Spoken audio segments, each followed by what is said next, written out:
تو آج اگر یہ اسرائیل کا ہاتھ زبردستی روک لیتے ہیں تو دنیا بڑی تباہی سے بچ جائے گی، اور اگر یہ دنیا اسرائیل کا ہاتھ نہیں روکتی اور اس جنگ کو بند کرنے کی کوشش نہیں کرتی تو بھائی جو تیسری جنگ کی طرف معاملات جا رہے ہیں اس کے ذمہ دار یہ لوگ ہوں گے جو دنیا میں تہذیب کے ٹھیکیدار ہیں۔ مجھے اکثر ایک بات یاد آتی ہے جو میں اکثر اپنے بیانات میں بھی کہتا رہتا ہوں کہ اللہ تعالیٰ نے جو قیامت بنائی ہے نا، آخرت، بہت سے لوگ قیامت کے منکر ہیں نا، وہ کہتے ہیں مر کے مٹی ہو کے ختم ہو جاتے ہیں۔ سوال پیدا ہوتا ہے کہ دنیا میں اتنا کچھ غلط ہو رہا ہے کہ اگر اللہ نے انسانوں کو مار کے مٹی کر کے ختم کرنا تھا اور حساب و کتاب کا کوئی دن نہیں ہے، پھر معاذ اللہ سے بڑا دنیا میں کوئی ظالم نہیں ہے۔ پھر سب سے بڑا الزام اس خدا پہ ہے جس نے اس کائنات کو بنایا کہ اللہ دنیا میں مظلوموں کو پوچھنے والا کوئی نہیں ہے، تو آخرت میں بھی اگر حساب نہیں ہے تو پھر اللہ میں اور آج کی بڑی طاقتوں میں، ظالم حکمرانوں میں فرق کیا ہو گیا؟ بتاؤ دنیا میں پورا حساب ہوتا ہے کیا؟ بولو بھائی، ہوتا ہے کیا دنیا میں پورا حساب؟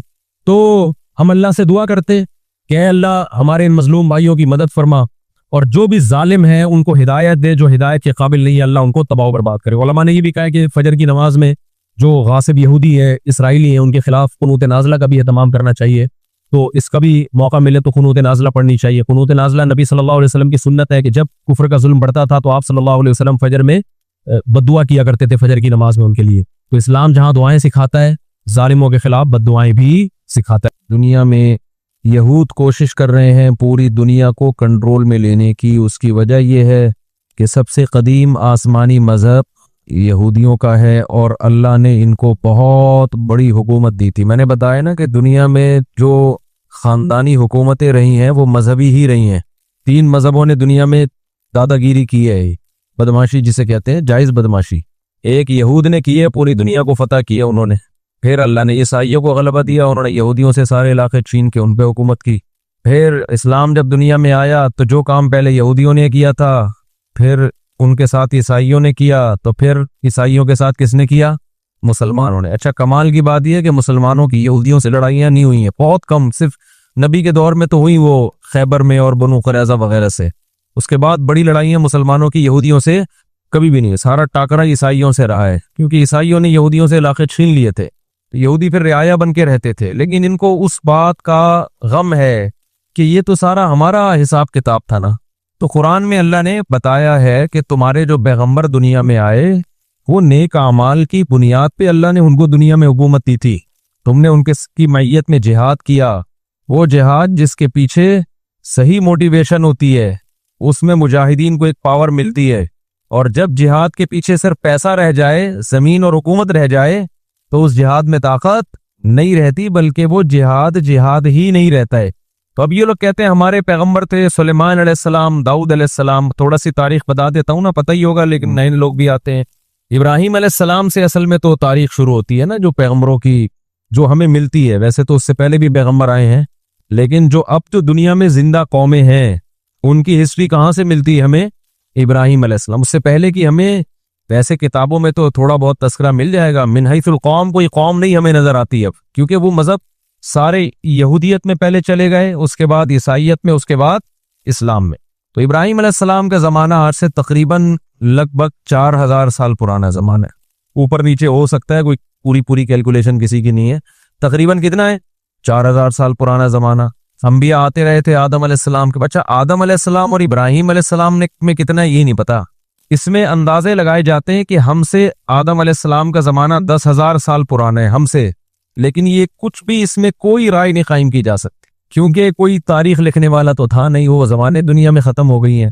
اب تو کوئی پرانی لاش ملتی ہے تو سائنسدان تحقیق کرتے ہیں کہ قبل مسیح ہے کہ بعد مسیح ہے، قاف میم لکھا ہوتا ہے نا، اب تو وہ بھی لکھنا چھوڑ دیا لوگوں نے، تو وہ اس سے پہلے کی بڑی بڑی تاریخیں۔ بہرحال تو ابراہیم علیہ السلام وہ نبی ہیں جن کو اللہ تعالیٰ نے بہت زیادہ نوازا تھا، کیونکہ بت پرست قوم کے خلاف کھڑے ہو گئے تھے، اور پھر ابراہیم علیہ السلام سے اللہ نے وعدہ کیا تھا کہ آپ کی اولاد میں ہم نبوت کو جاری کریں گے۔ میں کافی لمبی پہلے بتا چکا ہوں، بہت شارٹ کروں گا تاکہ آج ہمارا یہ ٹاپک نہ رہ جائے۔ تو ابراہیم علیہ السلام کی اولاد میں حضرت اسحاق علیہ السلام پیدا ہوئے، دوسری زوجہ سے اسماعیل علیہ السلام پیدا ہوئے، اور اسحاق علیہ السلام کی اولاد سے پھر 2 زوجہ تھیں، حضرت سارہ اور حضرت ہاجرہ۔ تو حضرت ہاجرہ سے نبی صلی اللہ علیہ وسلم پیدا ہوئے 2000 سال کے بعد ان کی نسل میں، یعنی ایک ہی پیغمبر پیدا ہوئے حضرت ہاجرہ سے جو محمد صلی اللہ علیہ وسلم تھے، اور مکہ میں جو ان کی اولاد ٹھہر گئی تھی. اور ادھر جو شام، آپ نا میپ کو پڑھا کریں، میپ کے بغیر بہت ساری قرآن کے واقعات سمجھ میں نہیں آتے. تو مجھے بھی میپ پڑھنے سے سمجھ میں نہیں آتے تھے، جب ٹریولنگ کیے تو ملک بیٹھنا دماغ میں شروع ہے، کون سا کنٹری کدھر کو ہے. بہت سی چیزیں پڑھنے سے نہیں آتی، ٹریولنگ سے آتی ہیں. اب میں حیران ہوتا تھا یہ مسلمان فوجیں یورپ کیسے پہنچ گئی تھی یار اس زمانے میں. اب جب میں خود گیا تو مجھے خیال ہو جب میں پہنچ سکتا ہوں تو فوجیں نہیں پہنچ سکتی کیا؟ کیا خیال ہے؟ لیکن ہمارا ٹریک تو الگ تھا نا، تو پتہ چلا وہ ادھر سے آئی ہیں افریقہ کی طرف سے.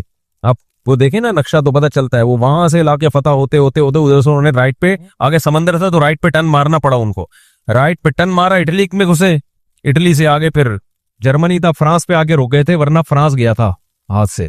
تو وہ پھر آپس میں ہی بغاوت ہو گئی، آپس میں ہی لڑے پڑے تھے، ورنہ یورپ پہ مسلمانوں کا قبضہ ہو چکا ہوتا. تو لندن گیا تھا، صحیح ہے نا، لندن بھی گیا تھا گوروں کے ہاتھ سے. لیکن ہوا یہ کہ آپس میں پڈا ہو گیا تھا، بغاوت ہو گئی، لڑائیاں ہو گئی دو کمانڈروں کی. تو یورپ کو پھر چھوڑ دیا، پھر آپس میں الحمدللہ ایسا لڑے.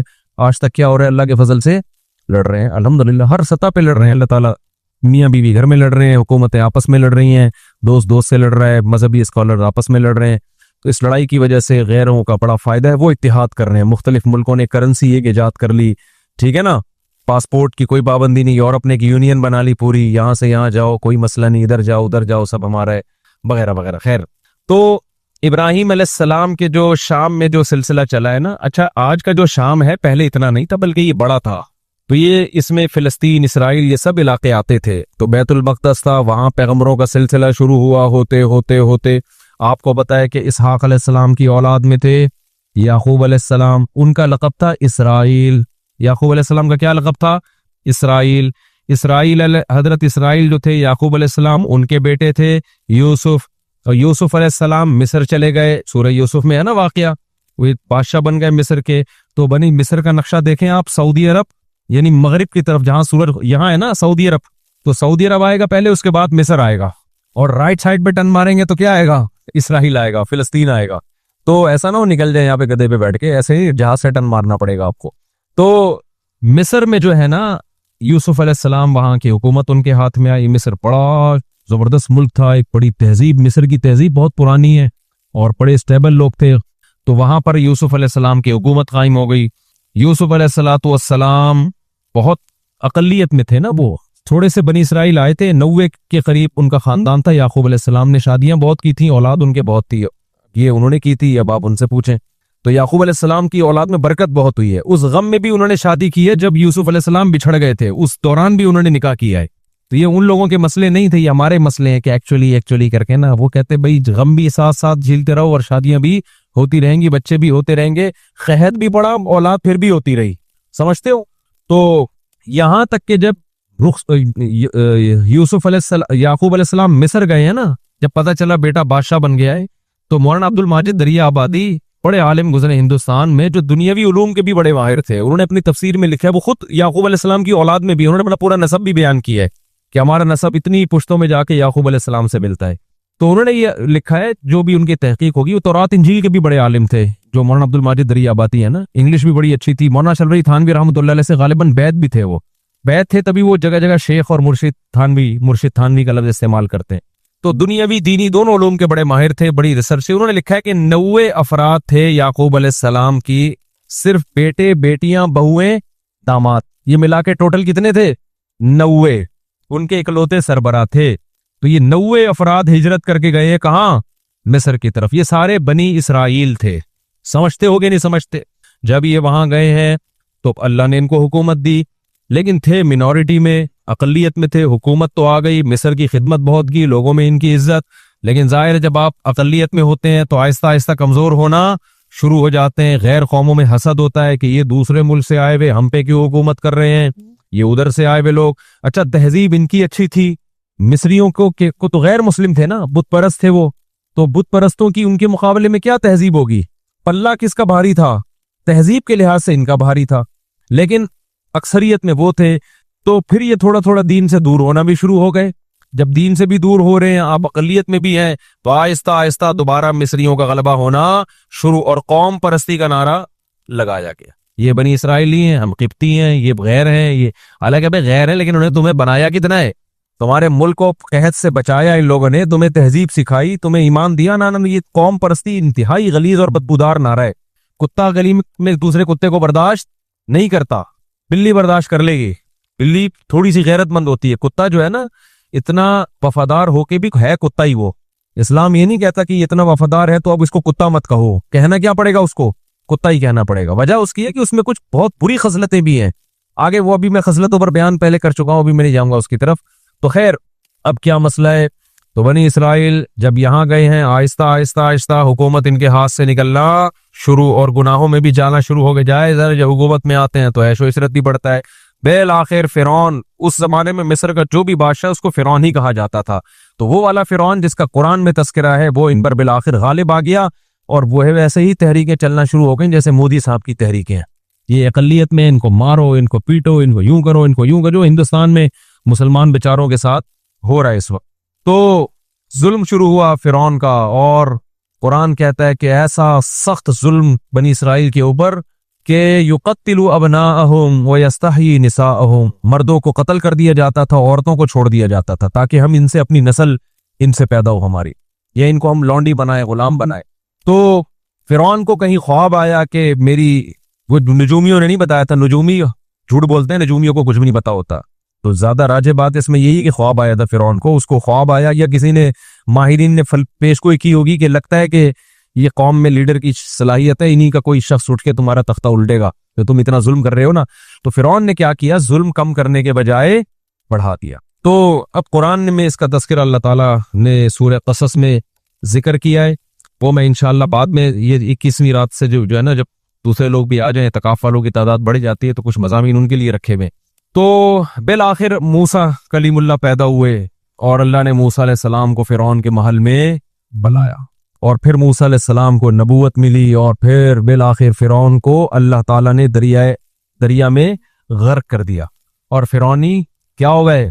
ایک بھی بندہ نہیں بچا، سارے ہی مار دی اللہ تعالیٰ نے، ٹھیک جتنے بھی تھے۔ بنی اسرائیل کو نجات ملی، اور قرآن ان کی تعریف کرتا ہے بما صبروا، اس لیے کہ بنی اسرائیل نے موسیٰ کا ساتھ دیا تھا اور صبر کیا تھا انہوں نے، لیکن تھے بہرحال نالائق، صبر بھی کرتے تھے، تکلیفیں بھی دیتے تھے۔ پھر بنی اسرائیل کو حکم ہوا کہ اب تو تمہارا اصل وطن ہے فلسطین، ارض شام، وہاں تم موسیٰ علیہ السلام کی قیادت میں اب جہاد کرو۔ یہ تو اللہ نے فرعون کو خود ہی ٹھکانے لگا دیا، اب ہر جگہ اللہ خود سے کام نہیں کرے گا، کچھ تم کو بھی تلوار اٹھا کے کرنا پڑے گا۔ یہاں تو ویسے بھی ان کے پاس طاقت ہی نہیں تھی، منورٹی میں تھے نا، کیا لڑتے یہ؟ تو بنی اسرائیل نے کہہ دیا ہم نہیں جائیں گے، اذهب انت وربک فقاتلا، کیونکہ غلامی میں اتنا عرصہ گزار چکے تھے کہ ذہن کیا بن گیا تھا؟ غلام ہو۔ آپ اگر غلام بنے رہو نا کچھ دن تک، تو آپ کا دماغ میں مینٹل لیول کیا ہو جاتا ہے؟ جو لوگ بچوں میں زیادہ رہتے ہیں نا، تھوڑے دن میں بچکانہ حرکتیں شروع کر دیتے ہیں۔ صحبت کا بہت گہرا اثر ہوتا ہے، خوب سمجھ لو۔ اگر آپ پڑھے لکھے لوگوں میں بیٹھو گے تو آپ کیا بن جاؤ گے؟ سنجیدہ، سیریس ہو جاؤ گے۔ آپ اگر ہر وقت مسخروں کے ساتھ بیٹھو گے تو چھچھورے بن جاؤ گے، آپ سنجیدگی آپ میں سے ختم ہو جائے گی۔ آپ علماء، بزرگوں، صلحاء کے ساتھ بیٹھو گے، اللہ کی محبت آپ کے اندر پیدا ہو جائے گی۔ دنیا پرستوں میں ہر وقت بیٹھو گے جو ہر وقت مال و دولت کی باتیں کرتے ہیں، اتنی گاڑی، اتنے پیسہ، بحریہ ٹاؤن، فلانا، آپ کی نظر میں دنیا کی ہوس اور لالچ پیدا ہو جائے گی۔ یہ انسان کی نیچر ہے۔ تو اچھے لوگوں کے ساتھ بیٹھا کرو، سمجھتے ہو؟ آج ہمارا مرغا مرغی جو ہے نا، ایک دیسی ہے، وہ ہر وقت دہشت گردی، ایک فینسی بھی ہمارے پاس تھائی لینڈ کی نسل، وہ مرغا بھی بڑا تمیز کا اور مرغی بڑی تمیز کی۔ ہمارے پٹھان دوست ہیں، آج ان کو میں لے کر گیا اپنے پنجرے میں، انہوں نے کہا ان پورے پنجرے میں نا، آپ کے کیج میں پڑھے لکھے یہی لگ رہے ہیں، یہ دو مرغے۔ بولے ان کا تبصرہ بڑا اچھا لگا، انہوں نے کہا یہ جو مرغا مرغی ہے نا، اس پورے پنجرے میں مجھے صرف یہ دو پڑھے لکھے لگ رہے ہیں، باقی سارے ان پڑھ اور جاہل۔ وجہ اس کی ہے کہ وہ ہر ایک دوسرے کو جب کوئی موقع ملے، وہ کوئی نیا بندہ آئے اس کو چھیڑ رہا ہے، وہ کہا پڑھے لکھے صرف یہ لگ رہے ہیں۔ میں نے کہا یہ پٹ رہے ہیں سب سے زیادہ یہاں پہ۔ اچھا خیر، تو میں نے کہا یہ پڑھے لکھے ہیں، یہ بھی ان کے ساتھ رہ کے ان پڑھ نہ بن جائے۔ تو اب مسئلہ کیا ہے؟ تو اللہ تعالیٰ نے بنی اسرائیل کو حکم دیا، بنی اسرائیل نے جہاد نہیں کیا، اللہ کو غضب آیا، اور موسیٰ علیہ السلام نے بددعا بھی کی، اور اللہ نے کہا یہ زمین ان پر حرام ہے۔ 40 سال تک وادی تیہ میں اسی طرح سے یہ تڑپتے رہیں گے، 40 سال تک۔ وہیں موسیٰ علیہ السلام کا انتقال بھی ہو گیا، اور وہ 40 سال تک وادی تی میں بہکتے رہے. پھر اس کے بعد نئے پیغمبر آئے اور پھر اس کے بعد نئے پیغمبر کی معیت میں انہوں نے جہاد کیا. جب انہوں نے جہاد کیا تو قرآن نے اس کا بھی واقعہ اللہ تعالیٰ نے قرآن میں بیان کیا ہے سورہ بقرہ میں. تو جب ان کا جہاد ہوا ہے نا تو ان کی فوج، ان کے جو کمانڈر تھے ان کا نام تھا طالوت. وہ پیغمبر ہی نے ان کو بنایا تھا کمانڈر، وقت کے نبی نے، لیکن وہ غریب تھے. بنی اسرائیل نے اس پہ بھی اعتراض کیا، غریب آدمی ہمارا امیر کیوں بن رہا ہے؟ تو ان کو بتایا گیا بھائی اس کے پاس نالج زیادہ ہے اور صحت اچھی ہے. کمانڈر کے لیے پیسہ ہونا ضروری نہیں ہے، نالج، جنگ لڑنے کا تجربہ زیادہ ہو. دیکھو اللہ تعالیٰ دنیا کو اسباب سے چلاتے ہیں. علماء نے بیان کیا ہے جنگ کے کمانڈر بنانے کے لیے یا ملک کا صدر وزیر اعظم بنانے کے لیے 2 بندے ہیں آپ کے پاس. ایک بہت نیک ہے، نالج اور تجربہ نہیں ہے اور اس کو پتہ نہیں ہے کیا کرنا ہے، اور ایک برا ہے لیکن اس کے پاس ایکسپیرینس ہے، صلاحیت ہے. تو برے کو بنایا جائے گا، نیک کو نہیں بنایا جائے گا. بات نہیں آ رہی سمجھ میں؟ جب میں یہ بات لوگوں کو بتاتا ہوں لوگ کہتے ہیں یار یہ کیا بات ہے، تقوی کی تو بڑی اہمیت ہے. میں ان سے کہتا ہوں مجھے ایک بات بتاؤ، آپ جب گھر میں ڈرائیور رکھتے ہو گاڑی چلوانے کے لیے، ایک بندہ ہے تہجد گزار ہے، تبلیغ سے حضرت جیسے 4 مہینے لگا رہے ہیں ماشاءاللہ، کتنے وقت کے لیے نکلے ہوئے حضرت آپ؟ سالانہ چلہ، ماشاءاللہ ماشاءاللہ. تو وہ بھی سالانہ چلے کے لیے نکلا ہوا تھا، ابھی تازہ تازہ چلہ لگا کر آئے، لیکن وہ گاڑی چلانی نہیں آتی. دوسرا گٹکا بھی کھاتا ہے، پان بھی کھاتا ہے، چرس بھی پیتا ہے، لیکن گاڑی چلانا اس کو آتی ہے. تیسرا کوئی آپشن آپ کے پاس نہیں ہے. تو ڈرائیور کس کو بناؤ گے آپ؟ نیک کو تھوڑی بناؤ گے. بولا کہ بھائی تو بہت نیک ہے لیکن جو کام تجھے دیا جا رہا ہے تجھ میں اس کی صلاحیت نہیں ہے. ہاں نیک ہونا، دونوں ڈرائیور اگر ڈرائیور ہیں پھر جو نیک ہے اس کو ترجیح دی جائے گی. پھر دیکھا جائے گا یار اس کا 4 مہینے لگے ہوئے، اس کے نہیں لگے، تو میں کم از کم اگر کسی کو ڈرائیور رکھوں گا تو میں 4 مہینے والے کو ترجیح دوں گا. یار یہ ڈرائیور بھی ہے اور نیک بھی لگ رہا ہے، یہ ذکر اذکار کرے گا فارغ وقت میں، گانے نہیں سنے گا گاڑی میں بیٹھ کے، چرس نہیں پیے گا. سمجھتے ہو کہ نہیں سمجھتے؟ تو ہمیشہ کام اس کے سپرد کیا جاتا ہے جو کام کا اہل ہو. یہ نبی کی بھی سنت ہے، صحابہ کی بھی سنت ہے، پیغمبروں کی بھی سنت ہے. تو پیغمبر نے طالوت کو امیر بنا دیا اور کہا کہ اللہ کے حکم پہ بنا رہا ہوں. لوگوں نے کہا یہ تو پیسے ہی نہیں ہے ان کے پاس، غریب آدمی. تو پیغمبر نے کہا اس کی غربت کو مت دیکھو، اس کی صحت بھی ہے. لڑائی کے لیے کیا چاہیے؟ صحت چاہیے. کمانڈر ہونے کے لیے جگرا چاہیے، صحت، کانفیڈنس، دل مضبوط. اور دوسرا علم ہے، اس کے پاس نالج ہے، نقشوں کا پتہ ہے، کدھر سے جانا ہے، کدھر سے ٹن مارنا ہے، دشمن کے حملے کیا ہوتے ہیں ان کی چالوں کو سمجھتا ہے یہ. لہذا یہ طالوت کیا بنے گا؟ یہ تمہارا کمانڈر بنے گا. سمجھتے ہو کہ نہیں سمجھتے ہو؟ تو طالوت کو بنا دیا گیا، بولو، کمانڈر. اسی طالوت کی فوج میں حضرت داؤد تھے جو ابھی تک پیغمبر نہیں بنے تھے. بنی اسرائیل کی ایک عام فرد تھے اور حضرت یعقوب علیہ السلام کی اولاد میں تھے، ظاہر ہے بنی اسرائیل میں سے تھے. اب کیا ہوا ہے کہ جب یہ لشکر گیا ہے لڑنے کے لیے تو یہ بہت تھوڑے تھے اور دشمن بہت زیادہ. تو اللہ نے ان کو امتحان میں ڈالا کیونکہ اسباب کی دنیا میں بڑا مشکل تھا. تو اللہ چاہتے تھے اسباب تو ہے نہیں تو تقویٰ تو ہونا کم از کم. اسباب بھی نہیں ہے، تقویٰ بھی نہیں ہے، تو پھر کس چیز کی پتہ ملے گی بھائی؟ اللہ کی مدد کیوں آئے گی؟ افغانستان میں طالبان نے امریکہ کو بھگا دیا نا، تو اسباب تو نہیں تھے، لیکن اس اسباب کی تلافی کس چیز نے کی ہے؟ اللہ کے خوف نے، آخرت کی لالچ نے. تو دونوں ہی چیزیں نہ ہوتی تو پھر پلڑا کس کا غالب تھا؟ اللہ کہتا ہے وہ بھی ایسے ہی، تم بھی ویسے ہی، تو پاور تو اس کے پاس ہے، تو تمہیں کس بات کی میں فتح عطا کروں؟ سمجھتا نہیں ہے نا بات کو. تو دونوں ہی چیزیں اگر مارکیٹ سے شارٹ ہوں تو پھر میرے بھائی گھر پہ آرام سے بیٹھ کے اللہ اللہ کرنا چاہیے، بڑے بڑے کاموں کا نہیں سوچنا چاہیے. تو خیر اب کیا تھا، اللہ میاں نے ان کو آزمایا کہ ان کا تقویٰ چیک کرنا ہے. تو پیغمبر نے ان کو بتا دیا، طالوت کو بتا دیا، اور طالوت نے پھر لوگوں کو بتا دیا کہ بھئی دیکھو یہ پانی آئے گا، نہر آئے گی، شدید پیاس لگے گی، لیکن اس نہر سے پانی پینا نہیں ہے، برداشت کرنا ہے اللہ کے لیے. جس نے پانی پی لیا تو اس کا مجھ سے کوئی تعلق نہیں ہے، جو پانی نہیں پیئیں گے وہ میرے ہیں. یہ بڑی آزمائش تھی. قرآن کہتا ہے بنی اسرائیل میں اکثر نے پانی پی لیا. اکثر نے کیا کر لیا؟ پانی پی لیا، گناہ کیا، اللہ کی نافرمانی کی. اس کا نتیجہ یہ نکلا، آخر جو دشمن جو تھا نا اس کے کمانڈر کا نام تھا جالوت. وہ بڑا پاورفل آدمی، اس کے پاس بڑی فوج تھی. تو اس گناہ کی نحوست یہ ہوئی کہ جن نے پانی پیا انہوں نے کہہ دیا کہ ہم میں اس سے لڑنے کی طاقت نہیں، ہمارے حوصلے پس بھائی، یہ بہت بڑی جماعت ہے، ہم نہیں لڑ سکتے، نکلو بھاگو. اس سے کیا پتا چلتا ہے؟ جہاد میں، جنگ میں گناہ جو ہے نا، اللہ کی نافرمانی، اس کی نحوست پڑتی ہے. صرف جہاد میں نہیں، جو بھی بڑے کام ہے نا، حوصلے والے کام، وہ حوصلے والے کام گناہگار لوگ نہیں کر پاتے، وہ پرہیزگار لوگ کر پاتے ہیں. خدا کا خوف ہوتا ہے نا، گناہ سے بچتا ہے، اس کی ایک الگ سے موٹیویشن ملتی ہے انسان کو، حوصلہ ملتا ہے اللہ کی طرف سے. گناہگار لوگوں کے حوصلے کیا ہوتے ہیں؟ پست. وہ مشکل موقعوں پہ پتلی گلی سے بول لیا کرو نا زبان سے، یار نکل جاتے ہیں، جب مشکل موقع آئیں گے نا نکلنے کا پتلی گلی سے۔ تو انہوں نے بھی یہی کیا، اب اور مشکل ہو گئی، جنہوں نے پانی نہیں پیا تھا وہ کیا تھے، بہت تھوڑے، وہ اور تھوڑے رہ گئے، ان کے تو حوصلے پست ہو گئے۔ لا طاقت لنا اليوم بجالوت وجنود، ہم میں جالوت اور اس کے لشکر سے لڑنے کی پاور نہیں ہے۔ اب ہونا کیا چاہیے تھا کہ جو تھوڑے سے رہ گئے تھے وہ اپنے کمانڈر طالوت سے جا کے کہتے کہ حضرت ہم تو پورے لشکر کو دیکھ کے آئے تھے کہ یہ سب لوگ ہمارے ساتھ ہیں، جب آدھے سے زیادہ لوگوں نے حوصلے پست ہو گئے ہیں تو کائنڈلی اب ہمارا لڑنا بنتا نہیں، اب ہمیں بھی یہ مروائیں گے، لہذا اب ہم اکٹھے کیا کرتے ہیں، یہاں سے واپس چلتے ہیں، عزت اسی میں۔ لیکن نہیں، انہوں نے گناہ کیا تھا نا، اس کی نحوست، انہوں نے نیکی کی تھی، پیاس کے باوجود پانی نہیں پیا۔ یہ تعویل نہیں کی کہ یار پانی پیئیں گے تو لڑیں گے نا، نہیں بھائی، جب اللہ نے کہہ دیا پیاسے لڑو تو بس اللہ فتح دے گا اسی میں۔ تو تقویٰ تھا تو اس کی برکت ان کے حوصلے پست ہونے کے بجائے بڑھ گئے، انہوں نے کہا تھوڑے سے ہیں لڑیں گے انشاءاللہ، اور پھر کہنے لگے جو نہیں لڑنا چاہ رہے تھے پست ہو گئے تھے ان کے حوصلے، ان کو بھی حوصلہ دلانے لگے۔ کم من فئۃ قلیلۃ غلبت فئۃ کثیرۃ باذن اللہ، بھائی تاریخ اٹھا کے دیکھو کتنی مرتبہ ایسے ہوا ہے، بہت تھوڑی تھوڑی جماعتوں کو اللہ نے بڑی بڑی جماعتوں پہ غلبہ دیا ہے، اور اللہ صبر کرنے والوں کے ساتھ ہے۔ ان کمبختوں کی سمجھ میں آیا نہیں آیا، اس سے تاریخ کیا ہے، خاموش۔ پھر قرآن کہتا ہے جب مقابلہ شروع ہوا ہے نا تو اتنا بڑا لشکر اور ادھر تھوڑے سے لوگ جو اور تھوڑے سے ہو گئے تھے، ان کو اندازہ ہو گیا کہ اسباب کی دنیا میں ہم میں اس لشکر سے لڑنے کی طاقت نہیں ہے، اب اللہ ہی مدد کرے گا۔ تو کیا دعا مانگ رہے، دعا بڑی خاندانی ہے، مجھے بڑا مزہ آتا ہے یہ دعا میں، بڑی خاندانی دعا۔ دیکھو وہ یہ دعا بھی مانگ سکتے تھے، ربنا اجعلنا صابرن، اے اللہ ہمیں صابرین، ہمیں کیا بنا دے، صابر بنا دے، ہمیں فتح دے دے، یہ بھی کہہ سکتے تھے نا، ہمیں اس لشکر پہ کیا دے دے، فتح دے دے، ہمیں صبر کرنے والا بنا، بھاگنے سے بچا۔ نا نا نا نا، ان کو پتا تھا صبر سے کام نہیں چلے گا۔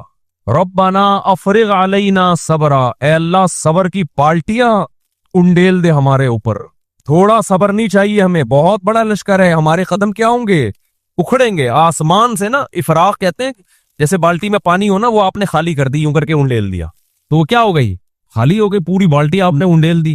افرغ علینا صبرن، یہ بلاغت ہے، صبر کی کوئی بالٹیاں تھوڑی اوپر سے نازل ہوں گی، سمجھانے کے لیے کہ ایسے صبر دے جیسے صبر کی ہمارے اوپر بالٹیوں کی پورے نہا جائے ہم صبر کے اندر، اتنا طاقتور صبر چاہیے اس لشکر سے لڑنے کے لیے ہمارے اندر، جب تک تو ایسا صبر نہیں دے گا ہم نہیں لڑ سکتے، تو ہمیں ایسا صبر چاہیے، تو نیت بھی کر رہے تھے نا لڑیں گے ہم۔ افرغ علینا صبرا وثبت اقدامنا، اور ہمارے قدموں کو جما دے، پیچھے نہ ہٹے ہم، وانصرنا علی القوم الکافرین، اور ان کافروں پر ہماری مدد کر۔ پہلے صبر مانگا ہے، پھر کیا مانگی ہے، مدد، کہ ہمارے جو کرنے کا کام ہے نا اے اللہ پہلے وہ تو ہو جائے، ہم جو اللہ سے مدد مانگ رہے ہوتے ہیں کہ اے اللہ میں بھاگ جاؤں پھر بھی کیا ہو، ہماری مدد ہو، نہیں ہے بات سمجھ میں، اے اللہ میں شادی نہ کرنا چاہوں پھر بھی میری 4 شادیاں ہو جائیں۔ ہمارے جامع میں ایک استاذ ہیں، وہ ایسے لیٹے ہوئے رہتے تھے نا، اکثر ایسے لیٹے رہتے تھے کہ یار تم 2 3 دن تمہیں پتہ نہیں کہاں سے رشتے مل جاتے ہیں، میں تو مجھے کوئی رشتہ ہی نہیں مل رہا۔ میں نے کہا میں تو جب بھی آتا ہوں آپ یہاں بیٹھے ہوتے ہیں یوں ٹیک لگا کے نا ایسے، میں نے کہا ایسے تو پہلا نہیں ملتا میرے بھائی اس زمانے میں، کوئی ہلو جلو، کچھ سفر کرو، کوئی رشتوں کا پیغام بھیجو، کوئی پٹو، کوئی بدنامی مولو، اس کے بعد جا کے نہ ہوتا ہے نہ رکھا جاتا ہے، رکھنے میں بھی پھر قربانیاں دینی پڑتی ہیں۔ تو ہم یہ چاہتے ہیں کہ ہم کچھ نہ کریں اور ساری مدد کس کی طرف سے آئے، اللہ کی طرف سے۔ بے روزگار آدمی کر کیا رہا ہوتا ہے، وظیفے پڑھ رہا ہوتا ہے، ابے بھائی تو صبح اٹھ کے جا، روزگار تلاش کر، تو محنت کر، پھر اللہ سے دعائیں بھی مانگ، خود دھیلے کا نہیں کرے گا۔ لڑائیاں گھروں میں ہو رہی ہیں، اس لڑائی پہ غور کر کے کہ اس کی ریزن کیا ہے، لڑائی کیوں ہو رہی ہے، میرے اندر خرابی ہے تو میں اس خرابی کو ٹھیک کروں، اس کے اندر خرابی ہے تو اس کی اصلاح کی کوشش کی جائے، اس کے بعد اللہ سے دعا مانگی جائے۔ اس خرابی کی اصلاح کی کوئی کوشش نہیں کرتا اور ڈائریکٹ وظیفوں پہ آئے ہوئے ہوتے ہیں۔ سیٹ کس پہ ہو گئے ہیں، اولاد آپ کی بگڑ رہی ہے، تھوڑا سا ٹائم نکال کے غور کرو، یار میری کوئی خرابی تو نہیں ہے جس کی وجہ سے بچے بگڑ رہے ہیں، کہیں میرے اندر تو کوئی خرابی نہیں ہے، میں نے ٹائم نہیں دیا ان کو، ان کی تربیت کی، محبت سے کوشش نہیں کی، آپ نے پوری کوشش کی پھر بگڑے تو اللہ سے دعا مانگے، اپنا کوئی ذمہ داری پوری نہیں کرنی اور ڈائریکٹ ڈال کس پہ دینا ہے، آپ کو فالج ہو گیا، یار اللہ تعالیٰ نے مجھے آزمائش میں ڈالا، میری کوئی ٹیکنیکل مجھ سے خطا تو نہیں ہوئی جس کی وجہ سے مجھے فالج ہوا ہے، میں روزانہ 6 انڈے کیوں کھا رہا تھا، میں گائے کا گوشت کیوں کھا رہا تھا، میں اتنی چینی کیوں کھا رہا تھا، میں